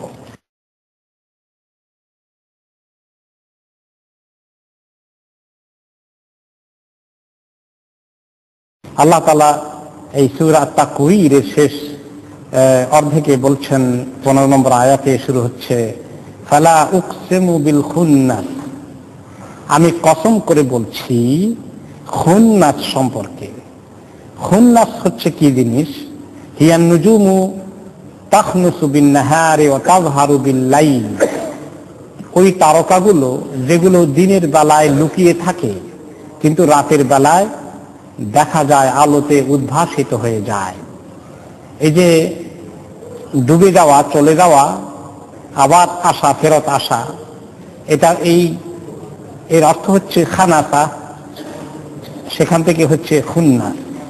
এবং আপনারা জানেন শয়তানকেও খান্নাস বলা হয়, তাই না? মিন শাররিল ওয়াসওয়াসিল খান্নাস, শয়তানের নাম খান্নাস এই জন্য যে শয়তান এগিয়ে আসে আবার পিছিয়ে যায়। কি জন্য এগিয়ে আসে? মানুষকে ওয়াসওয়াসা দেয় দিলের ভিতরে, মানুষকে গুনাহ কাজে উৎসাহিত করে। পরে যখন মানুষ আবার তওবা করে, আল্লাহ তাআলার কাছে লজ্জিত হয়, নেক আমল করে, তওবা করে, দোয়া ইস্তেগফার করে, তখন শয়তান আবার চলে যায়, আর সুবিধা করতে পারে না, সে লুকিয়ে যায়। আবার সে এগিয়ে আসে, আবার পেছনে চলে যায়, আবার গিভ আপ করে না, খুব আমাদের পেছনে থাকে। এই যে যায় আর আসে, এই কারণে সেও খান্নাস। তো কিছু মিল আছে এই সেন্সে যে তারকাগুলো রাতের বেলায় ভেসে উঠে, দিনের বেলায় আবার ডুবে যায়, দেখা যায় না। এই তারকাগুলোর কসম করছেন আল্লাহ তাআলা। আল জাওয়ারিল কুন্নাস আই আল জাওয়ারু ফি ফালাকিহা, সেগুলো জারি আছে, সেগুলো তাদের কক্ষে পরিভ্রমণ করে। আমরা জানি চন্দ্র, সূর্য থেকে শুরু করে গ্রহ নক্ষত্র অনেকগুলোরই একটা কক্ষপথ আছে, সেগুলোর মধ্যে তারা ঘুরে। এবং পৃথিবী, সমস্ত গ্রহ নক্ষত্রই তার নিজস্ব গণ্ডির মধ্যে একটু প্রদক্ষিণ করে, ঘোরাঘুরি করে। এই নাম হচ্ছে জাওয়ার। তারপরে হচ্ছে আল কুন্নাস, ফি হালে গায়বুবাতিহা ইউকালু লাহা কুন্নাস। এই খুন্নাসটা হয় যখন উদ্ভাসিত হয় তারকাগুলো, আর যখন লুকিয়ে যায় তখন হয়ে যায় আল কুন্নাস, দিনের বেলায়। রাতের বেলায় খুন্নাস আর দিনের বেলায় কুন্নাস। আর যখন তারা কক্ষপথে ঘুরে বেড়ায়, সেগুলোর সিফাত হচ্ছে আল জাওয়ার। সোজা কথা, এই তারকাগুলো যেভাবে তাদের দিনের বেলায়, রাতের বেলায় তাদের যেভাবে চাল চলন এবং কক্ষপথে ঘোরা, সমস্ত কিছু নিয়ে আল্লাহ তাআলা তারকাগুলোর কসম করলেন, আল্লাহর সৃষ্টিগুলোর কসম করলেন। অনেক জায়গায় চন্দ্রের কসম করেছেন, কোন জায়গায় সূর্যের কসম করেছেন, ওয়াশ শামসি ওয়া দুহাহা ওয়াল কামারা ইযা তালাহা, দিনের কসম করেছেন, রাতের কসম করেছেন, ওয়াল লাইলি ইযা ইয়াগশাহা, তারপরে দিনের কথা বলেছেন নাহারি ইযা তাজাল্লা। এইভাবে আল্লাহ তাআলার মাখলুকগুলো, সৃষ্টিগুলো, যেগুলো অনেক বড় সৃষ্টি, অস্তিত্ব, সেগুলোকে যিনি সৃষ্টি করতে পারেন, তিনি যে কত বড় ক্ষমতার অধিকারী, সে বিষয়গুলো মানুষের দৃষ্টি আকর্ষণের জন্য এই সমস্ত সৃষ্টির কথা তিনি উল্লেখ করেন। ওয়াল্লাইলি ইযা আসআসা, আর রাত যখন এগিয়ে আসে, অথবা কোন কোন তাফসীরে বলা হয়েছে রাত যখন শেষের দিকে চলে যায়, রাত যখন প্রস্থান করে। রাতটা যখন ঘনিয়ে আসে তখন তো সারা পৃথিবী অন্ধকার হয়ে যায়, তাই না? জলাম, অন্ধকার। এখন এই রাত অন্ধকার থাকলে তো অনেক কিছুই করা যায় না পৃথিবীতে, অনেক কাজকর্ম বন্ধ থাকে, মানুষ অপেক্ষায় থাকে যে কখন সকাল হবে, তাদের আবার সব কিছু ঠিকঠাক মতো কর্মসূচি শুরু হয়ে যাবে। আর রাত যদি লম্বা হয়ে যায় আর সকাল যদি না আসে, মানুষের কি যে কষ্ট হবে, সারাটা পৃথিবী অচল হয়ে যাবে। এই জন্য যে আল্লাহ রাতকে আনেন আবার রাতকে নিয়ে যান, কিভাবে তিনি রাতকে আনেন আবার রাতকে নিয়ে যান, এটা কি সোজা একটা বিষয়? কত বড় ক্ষমতার অধিকারী হলে এভাবে রাতকে নিয়ে আসা যায়, আবার রাতকে সরিয়ে নিয়েছেন। ওয়াল্লাইলি ইযা আসআসা, রাতকে যখন তিনি সরিয়ে নেন। ওয়াস-সুবহি ইযা তানাফফাস, আর ওই সকাল যখন সে নিঃশ্বাস গ্রহণ করে। রাতটা সকাল নিঃশ্বাস গ্রহণ করে। সকালের নিঃশ্বাসে কি আর বিশ্বাসী কি? সকাল সন্ধ্যার নিঃশ্বাস কেমনে নেয়? তানাফফাস মানে নিঃশ্বাস গ্রহণ করা, এটা মানুষের জন্য, কিন্তু এটা একটা রূপক অর্থে এসেছে। রাত, সকাল যখন তানাফাসা নিঃশ্বাস গ্রহণ করে, তার অর্থ তাফসীরে এসেছে আই আদা, যখন আলোকিত হয়ে ওঠে, আলোয় উদ্ভাসিত হয়ে যায়। সকালবেলা এই পৃথিবীর মধ্যে আলো চলে আসাটা, এটা সকালের নিঃশ্বাস নেওয়া হলো। মনে হয় যেন সারা রাত নিঃশ্বাস বন্ধ ছিল আর সারা পৃথিবীর নিঃশ্বাসটা খুলে গেল আবার। এরকম একটা রূপক অর্থে আল্লাহ তাআলা ব্যবহার করেছেন। এখানে তিনি কুদরত দেখাতে চান যে দেখো, এই সকাল যখন হয়ে যায় মনে হয় যেন তোমাদের অনেক কিছু এবার শুরু হয়ে গেল পুরো দমে, তোমাদের নিঃশ্বাস আবার চালু হয়ে গেল, মনে হয় যেন থমকে ছিল, দাঁড়িয়েছিল। সে আল্লাহ তোমাদেরকে আবার কর্মব্যস্ত দিনের শুরু করে দিলেন। ফালিকুল ইসবাহি ওয়ান নাওয়া, যিনি সকালবেলাকে চিরে, রাতের অন্ধকার চিরে সকালকে নিয়ে আসেন। মাটি চিরে যিনি শস্য বা কোনো বীজকে গাছের আকারে, চারার আকারে নিয়ে আসেন, সে আল্লাহ তাআলা কুদরতকে তোমরা একটু লক্ষ্য করো এবং স্বীকার করো যে তিনি কত ক্ষমতার অধিকারী। এই কসমগুলো আল্লাহ তাআলা করলেন। কসম করেন আল্লাহ তাআলা কিছু কথা বলার জন্য। আমরা কসম করি, আমরা তো কসম করি কিছু কথা বলার জন্য। আল্লাহর কসম, আমি যদি এরকম বলি আপনি অপেক্ষা থাকবেন, কি কইতে চান শুনি দেখি। তাহলে কসম করার উদ্দেশ্য হচ্ছে গুরুত্ব দিয়ে সবাইকে মেন্টালি রেডি করা। অত্যন্ত গুরুত্বপূর্ণ কথা বলছি, শোনো। এতক্ষণ অনেকগুলো বিষয়ের কসম করে আল্লাহ তাআলা এবার বলছেন, ইন্নাহু লাকাউলু রাসূলিন কারীম। এই কোরআন, এই ওয়াহী একজন সম্মানিত বার্তা বাহকের কথা, যিনি এই বাণীকে পৌঁছিয়ে দেন। অর্থাৎ এই যে ওয়াহী রাসূলুল্লাহ সাল্লাল্লাহু আলাইহি ওয়াসাল্লামের কাছে আসে, এটা মুহাম্মদ সাল্লাল্লাহু আলাইহি ওয়াসাল্লাম নিজের তৈরি করা, রচনা করা কোনো জিনিস নয়। এটা তার কাছে আসে আল্লাহ তাআলার পক্ষ থেকে। কিন্তু আল্লাহ তাআলার পক্ষ থেকে কিভাবে আসে? একজন বাণী বাহক আছেন, বার্তা বাহক আছেন, এবং তিনি অত্যন্ত সম্মানিত একটা অস্তিত্ব তিনি, এবং তিনি কারীম, সম্মানিত। আর রাসূল হলেন মেসেঞ্জার, বাণী বাহক, বার্তা বাহক। এখন রাসূল এই টাইটেলটা আল্লাহ তাআলা জিবরাইল আলাইহিস সালামের জন্য এখানে ব্যবহার করেছেন। আবার আমরা জানি আমাদের পয়গম্বরদের জন্য রাসূল এবং নবী এই দুটো টাইটেল ব্যবহৃত হয়। যিনি ফেরেশতা, যিনি রাসূল, ওনার এক ধরনের ডিউটি, আর যিনি মানুষ রাসূল, ওনার আরেক ধরনের ডিউটি। যিনি মানুষ রাসূল, তিনি হচ্ছেন মানুষের কাছে আল্লাহর কালামকে কনভে করবেন, পৌঁছিয়ে দিবেন, মানুষকে বুঝিয়ে দিবেন। ইয়াতলু আলাইহিম আয়াতিহি ওয়া ইউযাক্কিহিম ওয়া ইউআল্লিমুহুমুল কিতাব ওয়াল হিকমা ওয়া ইন কানু মিন ক্বাবলু লাফি দালালিন মুবিন। রাসূলের অনেক কাজ, মানুষকে সমস্ত কথাবার্তা আল্লাহর ওহী তেলাওয়াত করে শোনাবেন, তারপরে ওয়া ইউযাক্কিহিম, তাদেরকে পবিত্র করবেন, মানসিকভাবে পবিত্র করবেন, শিরক থেকে মুক্ত করে তাওহীদের দিকে নিয়ে আসবেন, মূর্তি পূজা থেকে উদ্ধার করে আল্লাহ তাআলার একত্ববাদে নিয়ে আসবেন, মানুষকে পাক পবিত্র কেমনে হয়, হালাল হারাম কেমনে শিখে, এগুলো শিখিয়ে দিবেন। ওয়া ইউআল্লিমুহুমুল কিতাব ওয়াল হিকমা, তাদেরকে ট্রেনিং দিবেন, তাদেরকে তালিম দিবেন, শিক্ষকের মতো তাদেরকে বুঝিয়ে দিবেন কিভাবে এগুলো আল্লাহ তাআলার দ্বীনকে বুঝতে হয়, শিখতে হয়। কিতাব এবং হিকমত, সুন্নত সবকিছু বুঝিয়ে দেবেন। এটা হলো রাসূল, যিনি মানুষ, যিনি রাসূল, তার ডিউটি। আর যিনি ফেরেশতা রাসূল, তিনি হচ্ছেন জিবরাইল আলাইহিস সালাতু ওয়াস সালাম। ওনার দায়িত্ব হচ্ছে রাসূল হিসাবে, বাণী বাহক হিসাবে আল্লাহ তাআলার বাণী, আল্লাহ তাআলার কালাম নবীর কাছে ঠিকমতো পৌঁছিয়ে দিবেন। তিনি মানুষের কাছে গিয়ে রিসালাতের দায়িত্ব পালন করবেন না। তিনি কোথায় পৌঁছাবেন? নবী এবং রাসূলের কাছে। শুধু মুহাম্মদ রাসূলুল্লাহ সাল্লাল্লাহু আলাইহি ওয়াসাল্লাম নন, সমস্ত নবীদেরকে তিনি আল্লাহ তাআলার এই কালামকে পৌঁছিয়ে দিয়েছেন। তাওরাত, জাবুর, ইনজিল, কোরআন, সমস্ত নবীদের কাছে ওয়াহী তিনি নিয়ে এসেছেন। তো এই যে রাসূল, এই রাসূলের প্রশংসা আল্লাহ তাআলা বলছেন, আই মালাকুন শরীফুন হাসানুল খুলকে বাহিউল মানজার। ইমাম ইবনে কাসীর রাহমাতুল্লাহ আলাইহি বলেন যে আল্লাহ তাআলা প্রশংসা করে বলছেন, এই নবী, এই রাসূল, যিনি ফেরেশতা জিবরাইল আলাইহিস সালাতু ওয়াস সালাম, তিনি অত্যন্ত সম্মানিত ফেরেশতা। যেমন আল্লাহ তাআলা তাঁর চরিত্র, ব্যক্তিত্ব, আখলাককে সুন্দর করেছেন, তেমন দেখার দিক থেকে, দেখতে শুনতেও তিনি সমস্ত ফেরেশতাদের থেকে ভিন্ন। তার অরিজিনাল অস্তিত্ব হচ্ছে 600 পাখা তার আছে।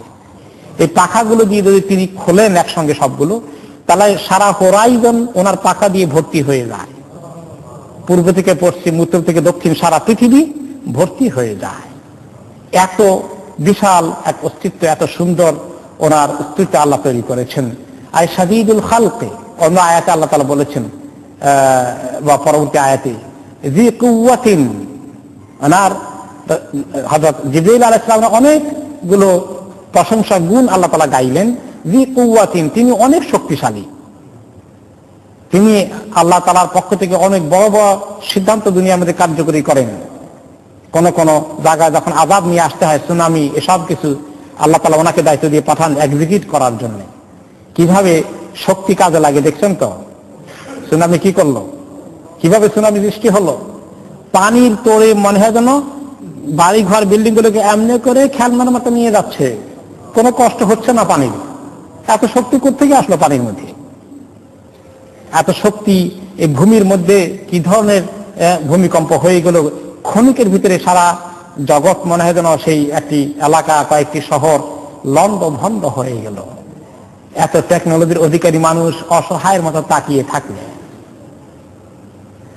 আমি গাড়ি চালাতে গিয়ে রেডিওতে শুনতেছিলাম, জাপানের যিনি অ্যাম্বাসাডার আছেন, তিনি আমেরিকা যিনি অ্যাম্বাসাডার, তিনি বলতেছেন যে প্রকৃতির কাছে আমরা অসহায় হয়ে গেলাম, প্রকৃতির কাছে অসহায় হয়ে গেলাম। তো আমরা তো প্রকৃতি, তারা প্রকৃতি পর্যন্ত চিনে, আর এই প্রকৃতির পিছনে যেতে পারে না। আমরা চিন্তা করি যে প্রকৃতির সৃষ্টিকর্তা কে? আল্লাহ। পাওয়ারটা প্রকৃতির না, পাওয়ার কার? আল্লাহ তাআলা। মানুষ ওই সৃষ্টি পর্যন্ত যায়, সৃষ্টিকর্তার দিকে যায় না, স্রষ্টার দিকে যায় না। ও রাবিয়া বসরি রাদিয়াল্লাহু আনহার ব্যাপারে কথা ছিল, রিওয়ায়াত আছে যে তিনি একদিন বসে খুব পূর্ণিমা রাত্রে আল্লাহ তাআলাকে খুব ডাকছেন, আল্লাহর সঙ্গে তাহাজ্জুদ পড়ে সম্পর্ক কায়েম করছেন। ওনার এক আত্মীয় ঘনিষ্ঠ একজন বললেন, রাবেয়া ঘরের মধ্যে বসে আছো, বাইরে এসে দেখো চাঁদ কত সুন্দর, পূর্ণিমার চাঁদটা দেখো একটু। তিনি বললেন, আমি তো পূর্ণিমার এই সুন্দর চাঁদের সৃষ্টিকর্তাকে নিয়ে বেরিয়ে আসি। তো আমরা সৃষ্টি নিয়ে সুন্দর থাকি, আহারে পাখিটা কত সুন্দর, গোলাপটা কত সুন্দর, কিন্তু সুবহানাল্লাহ, আল্লাহ তাআলার এই জিকির করা, আল্লাহকে ইয়াদ করা কত সুন্দর করে আল্লাহ সৃষ্টি করেছেন, সেদিকে আমরা যেতে পারি না। তো আল্লাহ তাআলা এই শক্তি দিয়েছেন, জিবরাইলের শক্তি কিছু নিজের নাই, আল্লাহ তাআলাই ওনাকে শক্তি দিয়েছেন। জি কুওয়াতিন ইনদা যিল আরশে মাকিন, এবং আরশের কাছে যে সমস্ত ফেরেশতারা আছে সবার মধ্যে আল্লাহ তাআলা ওনাকে সবচেয়ে বেশি সম্মানের জায়গা দিয়েছেন। মুতাইন সাম্মা আমিন, তাকে অনুসরণ করা হয়, সবাই তার কথা শুনে, সমস্ত ফেরেশতারা তিনি এক ধরনের লিডার ফেরেশতাদের মধ্যে।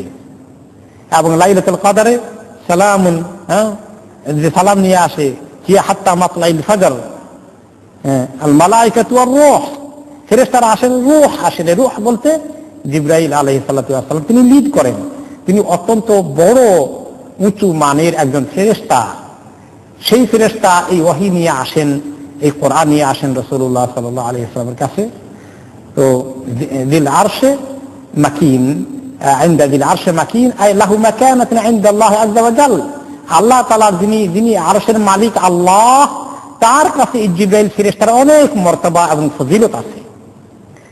এবং মাকিন, তিনি অত্যন্ত সম্মানের স্থানে, মানজিলাতুন রাফিয়া, অনেক উঁচু শান তার।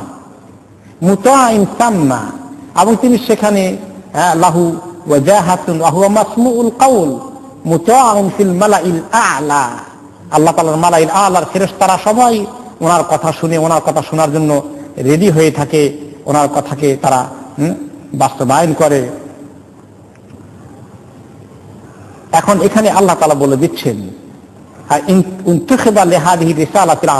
এমন ধরনের একজন সম্মানিত ফেরেশতাকে আল্লাহ তাআলা এই রিসালাতের দায়িত্ব পৌঁছে দেওয়ার জন্য চুজ করেছেন, সিলেক্ট করেছেন, বাছাই করেছেন।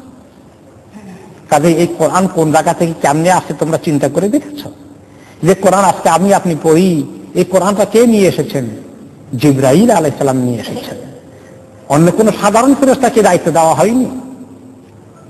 কাজে কোরআনের শান বুঝতে হবে, যে কোরআনের শান অনুযায়ী তা পৌঁছে দেওয়ার দায়িত্ব যে কোনো ফেরেশতাকে দায়িত্ব দিলে কোন ফেরেশতা গাফলতি করতেন না? অবশ্যই। কারণ ইয়াফআলুনা মা ইউমারুন, আল্লাহ তাআলা যা বলেন তা তারা আমল করেন। কিন্তু আল্লাহ তাআলা অতি সম্মানিত ফেরেশতা, সর্বোত্তম সর্বশ্রেষ্ঠ সম্মানিত ফেরেশতা যিনি, তাকেই আল্লাহ তাআলা এই কোরআন এবং এই ওয়াহী দায়িত্ব পালন করতে বাছাই করেছেন। এবং তিনি আমিন, সিফাতুন লিজিবরিল বিল আমানা ওয়া হাযা আযীমুন জিদ্দান। তিনি যে আমিন, বিশ্বস্ত, এই একটা সিফাত, টাইটেল আল্লাহ তাআলা দিলেন জিবরাইল আলাইহিস সালাতু ওয়াস সালামকে, এবং এটা অনেক বড় আরো স্বীকৃতি হলো আল্লাহ তাআলার পক্ষ থেকে, শান হয়ে গেল হযরত জিবরাইল আলাইহিস সালাতু ওয়াস সালামের জন্য। আন্না রাব্বা আযজা ওয়া জাল ইযাক্কি আবদাহু ওয়া রাসূলাহু আল মালাকি আও আল মালাকি জিবরিল, আল মালাকি জিবরিল কামা যাক্কা আবদাহু ওয়া রাসূলাহু আল বাশারি মুহাম্মাদান সাল্লাল্লাহু আলাইহি ওয়াসাল্লাম।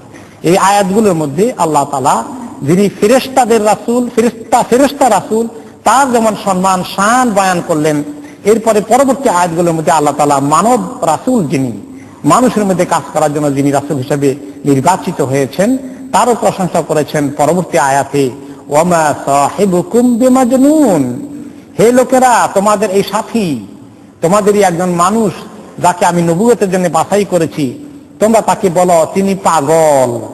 ওমা সাহিবুকুম বিমাজনুন, তোমাদের এই লোকটি কখনোই মাজনুন নয়, পাগল নয়। তিনি অত্যন্ত সুস্থ বিবেক সম্পন্ন একজন ব্যক্তি, সুস্থ মস্তিষ্ক সম্পন্ন একজন ব্যক্তি। ওয়ালাকাদ রাআহু বিল উফুকিল মুবিন। আর এই নবী আলাইহিস সালাতু ওয়াস সালাম হযরত জিবরাইল আলাইহিস সালাতু ওয়াস সালামকে দেখেছেন। সবসময় তিনি ওনার আসল সূরতে দেখেননি, আসল সূরতে দুইবার দেখা হয়েছে।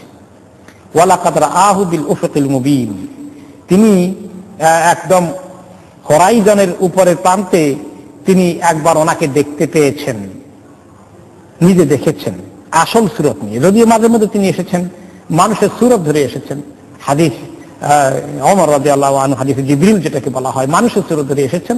কিন্তু এমনকি যখন হেরা গুহাতে এসেছেন তখনও মানুষের সূরত ধরে এসেছেন, ওনাকে আলিঙ্গন করেছেন, ইকরা বিসমি রাব্বিকাল্লাযী খালাক। কিন্তু অরিজিনাল সূরতে একবার এসেছেন দুনিয়ার মধ্যে, যখন ওহী প্রথম নাজিল হওয়ার কিছুদিন পরে ওনার মনে আসল যে দেখলাম তারা তাকে অন্য রেওয়ায়েতে আসছে যে আপনার যে 600 পাখা আছে শুনলাম, তা তো দেখলাম না, কেমন দেখা যায় আপনাকে। তো একবার ওইরকম সূরতে তিনি এসেছেন, সেটা এই গোটা হোরাইজন ব্যাপী ছড়িয়ে পড়েছে ওনার পাখাগুলো। বিল উফুকিল মুবিন, ইয়ানি ওয়ালাকাদ রাআ মুহাম্মাদুন জিবরাইল আলাইহিস সালাম আল্লাযী ইয়াতিহি বিরিসালা আনিল্লাহি আযজা ওয়া জাল আনি সূরাতিল্লাতী খালাকাহু আল্লাহু আলাইহা লাহু 600 জিনাহ, 600 পাখা নিয়ে তখন তিনি দেখেছিলেন।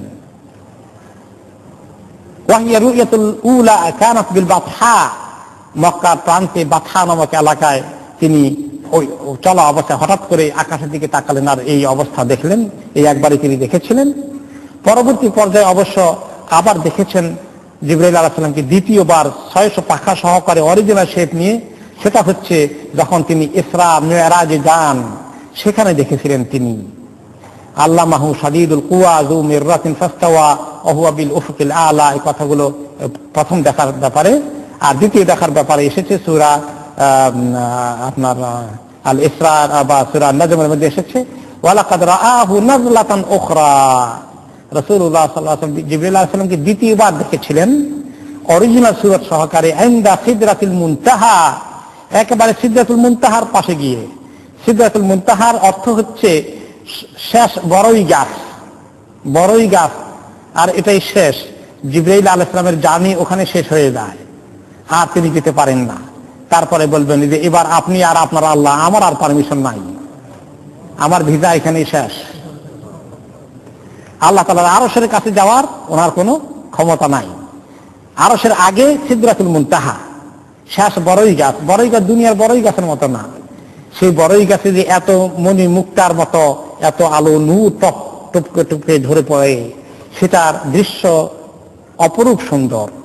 তো ওইখানে গিয়ে জিবরাইল আলাইহিস সালাম বললেন মেরাজের সময় যে আমার জার্নি এখানে শেষ, আপনি আর আপনার আল্লাহর মেরাজ হবে এখন।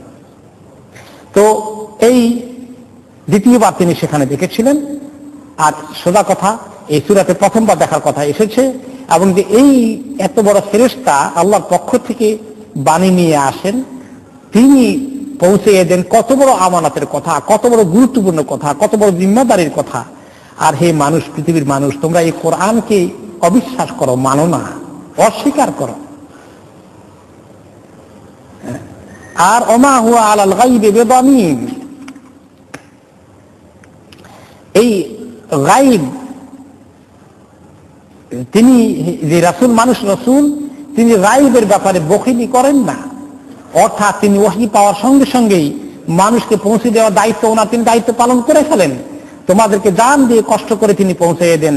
ওমা আলাইনা ইল্লাল বালাগুল মুবিন, যে পরিষ্কার করে পৌঁছে দেওয়ার দায়িত্ব আমাদের আছে। এই কাজ তিনি করেন, কোনো বখিলি করেন না, তোমাদেরকে আল্লাহর পক্ষ থেকে কনভে করতে, পৌঁছে দিতে। আলা হাল বাল্লাগতু, হে লোকেরা, আমি কি পৌঁছে দিয়েছে? এই কথা তিনি জিজ্ঞেস করলেন এবং তিনি আসলে পৌঁছে দিয়েছেন এবং সাহাবীর সাক্ষী দিয়েছিলেন, হ্যাঁ, যে বালা, আপনি অবশ্যই পৌঁছে দিয়েছেন, আল্লাহুম্মা ফাশহাদ, এই সাক্ষী তিনি নিয়েছেন। তাহলে তিনি নবুয়তের কাজ করতে, পৌঁছে দিতে, ফাসদা বিমা তুমার, যেটা হুকুম আপনাকে করা হয় এটা ছড়িয়ে দেন, এই দাওয়াতকে পৌঁছিয়ে দেন, এই ওহীর কথা খবর মানুষকে জানিয়ে দেন।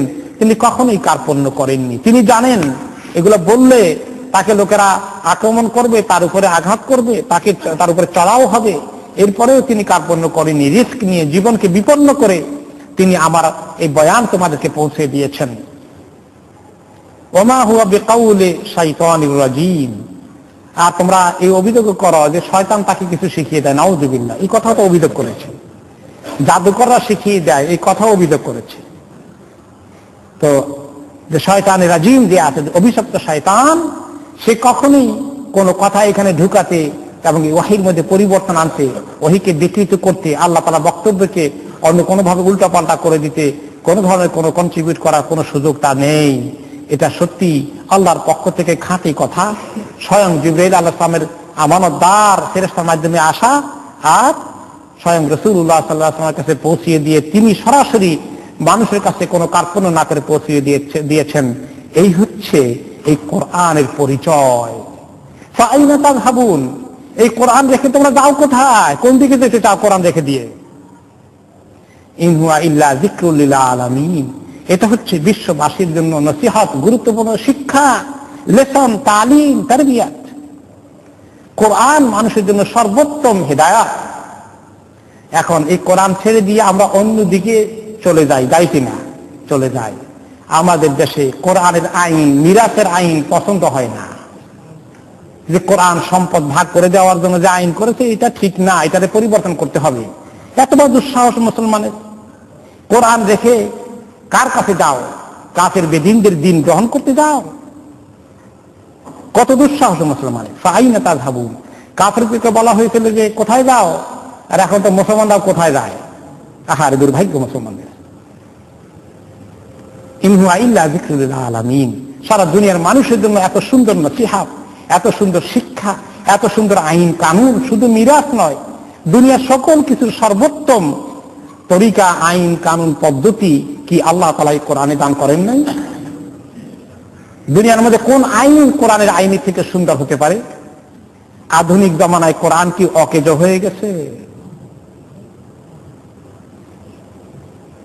এই কোরআন কি সেকেলে হয়ে গেছে, বাসি হয়ে গেছে, পুরনো হয়ে গেছে? হুদাল লিল মুত্তাকিন, আল্লাহ তাআলা এই কোরআনের মধ্যে মানুষের জন্য পথের দিশা রেখেছেন। আর কোরআনকে ছেড়ে মানুষ যে কোনো পথে যাবে, উন্নতি চিন্তা করবে, তার অবনতির চরম শিখরে সে যাবে। অবনতিতে যাবে, উন্নতিতে যাবে না। এই কোরআন হেদায়েত, শিক্ষা, শিক্ষা হিসাবে কাজ করবে কাদের জন্য? লিমান শাআ মিনকুম আন ইয়াস্তাকিম, তোমাদের মধ্যে যারা চায় সোজা সরল রাস্তায় মজবুত হয়ে দাঁড়িয়ে থাকতে, কোরআন তাকেই হেদায়েত দিবে। ইয়াস্তাকিম, ইয়াস্তাকিম আলা সিরাতিল মুস্তাকিম, যে ব্যক্তি সিরাতে মুস্তাকিম, সঠিক পথে থাকতে চায়, কোরআন তাকে সঠিক পথের দিশা দেবে। ইন্না হাযাল কুরআনা ইয়াহদি লিল্লাতী হিয়া আকওয়াম, এই কোরআন ওই পথের দিকে দিশা দিবে যে পথটা আসলেই সঠিক, সোজা, যার মধ্যে কোনো বক্রতা নেই, যে পথের মধ্যে কোনো সমস্যা নেই, যে পথের মধ্যে কোনো বিপদ আপদ নেই, যে পথ চলে গেছে জান্নাতুন নাঈমের দিকে, এই পথের সন্ধান দিবে কোরআন। কোরআনকে ছেড়ে গেলে কোন দিকে যাবে মানুষ? বিপথে চলে যাবে, জাহান্নামের রাস্তা ইখতিয়ার করবে। এই কোরআন যখন নাযিল হয়ে গেল, যারা চায় সোজা রাস্তায় থাকতে, খাঁটি রাস্তায় থাকতে, তাদেরকে কোরআন গাইড করবে, যারা চায়।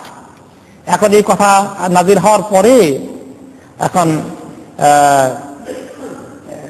কাফেরদের কেউ কেউ বলল, আবু জাহাল বলল, আল আমরু ইলাইনা ইনশি'না ইসতাকামনা ওয়া ইনশি'না লাম নাস্তাকিম।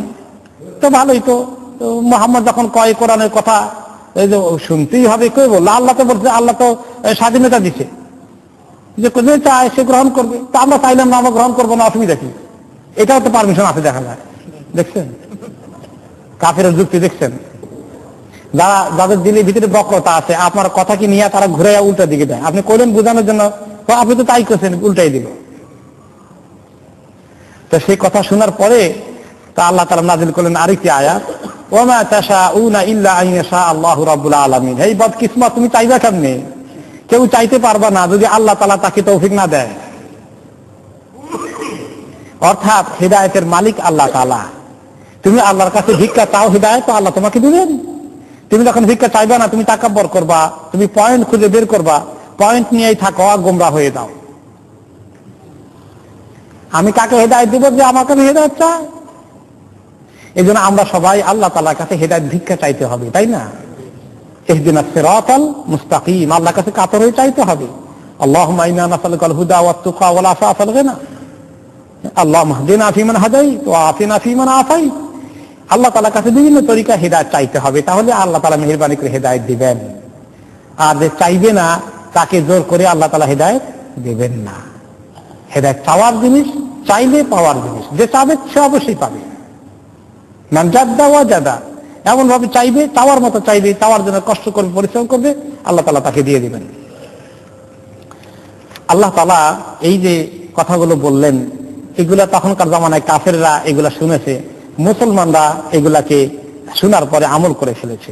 এখন মুসলমানদের কয়জন এগুলো শুনতে রাজি আছে আমাকে বলেন? কয়জনে শুনে গ্রহণ করে? আর কত মুসলমান এগুলো শুনতেও চায় না? আপনি শুনলে কানে আঙ্গুল দিয়ে ফেলবে, দরকার নেই শোনার।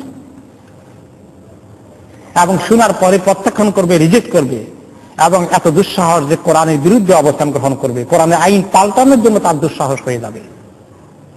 তাহলে এইগুলো কি করি? কোরআনের বিরুদ্ধে অবস্থান নিলে সে কি আর মুসলমান থাকতে পারে? থাকতে পারে না। সে দাবি করলে হবে, সে মারা গেলে লোকেরা তার জানাজাও করবে, তাকে কাফন দিয়ে পেঁচিয়ে পুচিয়ে মুসলমানদের মতোই কবর দেবে। কিন্তু যদি সে তওবা না করে, সে আল্লাহ তাআলার কাছে মুসলমান থাকলো না, দিন থেকে খারিজ হয়ে গেল। এটাকে চিন্তা করে মানুষ? কি পরিমাণ লোক এই কোরআনের বিরুদ্ধে অবস্থান নিলে কিভাবে সে ঈমান হারাবে, খবর আছে?